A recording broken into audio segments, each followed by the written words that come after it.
Local to global news at your fingertips. మీ చేతిలో ఒక ఆయుధం. డౌన్లోడ్ రా TV app. Media legend Ravi Prakash is back. రాష్ట్ర వ్యాప్తంగా అఖిల భారత యువజన సమాఖ్య ఏఐవైఎఫ్ ఆందోళన బాట చేపట్టింది. జిల్లా కలెక్టరేట్ కార్యాలయం ముందు ఆందోళన చేస్తూ ఉన్నారు. మనతో మాట్లాడడానికి ఏఐవైఎఫ్ నాయకులు ఉన్నారు. సార్ చెప్పండి, ఎందుకు మీ ఆందోళన? 2024 ఎన్నికలకు ముందు జాబ్ రావాలంటే బాబు రావాలి, జాబ్ గ్యారంటీ బాబు సూరిటీ పేరుతో నిరుద్యోగులకు హామీ ఇవ్వడం జరిగింది. దాంతోపాటుగా 40 సంవత్సరాల రాజకీయ అనుభవం ఉన్నటువంటి చంద్రబాబు నాయుడు గారిని గెలిపిస్తే రాష్ట్రంలో సంపద సృష్టించి 20 లక్షల ఉద్యోగ అవకాశాలు కల్పిస్తామని చెప్పేసి హామీ ఇవ్వడంతో పాటు యువగలం పాదయాత్రలో ఉద్యోగాలు కల్పించలేని పక్షంలో నెలకు 3,000 రూపాయలు నిరుద్యోగ భృతి కోసం మేము ఇప్పుడే ప్రణాళికలు చేసుకున్నామని చెప్పేసి చెప్పడం జరిగింది. దాంతోపాటుగా రాష్ట్ర వ్యాప్తంగా ఉన్నటువంటి 2,60,000 మంది వాలంటీర్లు కూటమి ప్రభుత్వం వస్తే మా భవిష్యత్తు ఏమని చెప్పేసి ఆందోళన చెందితే మీరు ఆందోళన చెందొద్దు, మీకు మిమ్మల్ని కొనసాగించడంతో పాటు 10,000 రూపాయలు మీకు అలవెన్స్లు ఇస్తామని చెప్పినటువంటి కూటమి ప్రభుత్వం అధికారం చేపట్టి 2 సంవత్సరాలు గడుస్తూ ఉన్నా నిరుద్యోగ సమస్యల గురించి ఏమాత్రం కూడా పట్టించుకోవడం లేదు.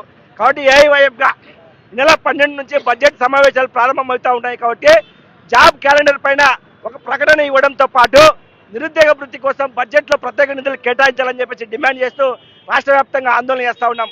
ఈరోజు కూటమి ప్రభుత్వం నిరుద్యోగ సమస్యను కప్పిపుచ్చుకోవడం కోసం, నిరుద్యోగులందరినీ పక్కదారి పట్టించుకోవడం కోసం, నిరుద్యోగ సమస్య గురించి చర్చించకుండా కేవలం లడ్డు చుట్టూ రాష్ట్ర రాజకీయాలని చెప్తూ నిరుద్యోగులను మోసం చేసే ప్రయత్నం చేస్తూ ఉంది. కాబట్టి ఇప్పటికైనా కూటమి ప్రభుత్వం నిర్లక్ష్యం విడనాడి అసెంబ్లీ సమావేశాల్లో జాబ్ క్యాలెండర్ పైన స్పష్టత ఇవ్వడంతో పాటు రాష్ట్ర వ్యాప్తంగా నిరుద్యోగ సమస్య పరిష్కారం కోసం మంత్రివర్గ ఉపసంఘాన్ని ఏర్పాటు చేయాలని చెప్పేసి డిమాండ్ చేస్తూ ఉన్నాం.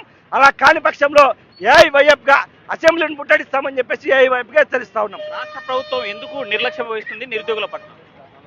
ఉమ్మడి ఆంధ్రప్రదేశ్ ముఖ్యమంత్రిగా ఉన్నటువంటి చంద్రబాబు నాయుడు గారు అనుభవంతో అధికారంలోకి వస్తే ప్రతి సంవత్సరం జాబ్ క్యాలెండర్ విడుదల చేయడమే కాకుండా నిరుద్యోగ యువతకు నిరుద్యోగ వృత్తి ఇస్తామని చెప్పి, అదేవిధంగా వాలంటీర్ వ్యవస్థను 10,000 రూపాయలు గౌరవ వేతనం ఇచ్చి విధుల్లోకి తీసుకుంటామన్నట్టు చంద్రబాబు నాయుడు గారు మరి ఈరోజు హామీలను తుంగలో తొక్కి కేవలం మరి తండ్రి కొడుకులకు ఉద్యోగాలు ఇచ్చుకోవడానికి, వాళ్ళ అనుచరుల రాజకీయ నాయకులకు ఎమ్మెల్సీ పదవులు కోటా కింద తీసుకోవడానికి పనికి వస్తుందో తప్ప ఇచ్చినటువంటి హామీలను నెరవేర్చడంలో పూర్తిగా విఫలమయ్యారు. జాబు రావాలంటే బాబు రావాలి అని నినాదంతో వచ్చినటువంటి మీరు మరి ఇప్పుడు నిజంగా నిరుద్యోగులకు జాబ్ క్యాలెండర్ విడుదల చేయాలన్నా, నిరుద్యోగులకు ఉద్యోగ అవకాశాలు రావాలన్నా, నిరుద్యోగ వృత్తి రావాలన్నా మరి బాబు పోవాలా లేకపోతే బాబు కంటిన్యూ అవ్వాలా అని చెప్పేసి మేము అడుగుతా ఉన్నాం.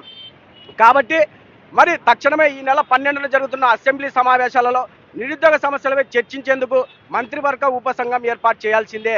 బడ్జెట్ సమావేశాల్లో కూడా మరి నిరుద్యోగ వృత్తికి బడ్జెట్ కేటాయించి ఇచ్చిన హామీని మీరు నెరవేర్చుకొని అనుభవజ్ఞుడైన మీ పేరు నిలబెట్టుకుంటారని చెప్పి అఖిల భారత యువజన సమాఖ్య మేము విన్నవిస్తా ఉన్నాం. లేని పక్షంలో పెద్ద ఎత్తున ఆందోళన చేస్తామని కూడా తెలియజేస్తా ఉన్నాం. రాష్ట్ర ప్రభుత్వం తక్షణమే స్పందించాలి. అసెంబ్లీలో జాబ్ క్యాలెండర్ సంబంధించి చర్చ జరగాలి. మంత్రివర్గ ఉపసంఘం వేయాలని చెప్పి డిమాండ్ చేసేటువంటి పరిస్థితి ఏఐవైఎఫ్ది. వీడియో చంద్రశేఖర్తో హుస్సేన్ RTV కర్నూలు. మరిన్ని వీడియోస్ కోసం ఛానల్ ని సబ్స్క్రైబ్ చేయండి. లేటెస్ట్ అప్డేట్స్ కోసం వాట్సాప్ ఛానల్ ని ఫాలో చేయండి. అండ్ లింక్ డిస్క్రిప్షన్ లో ఉంది.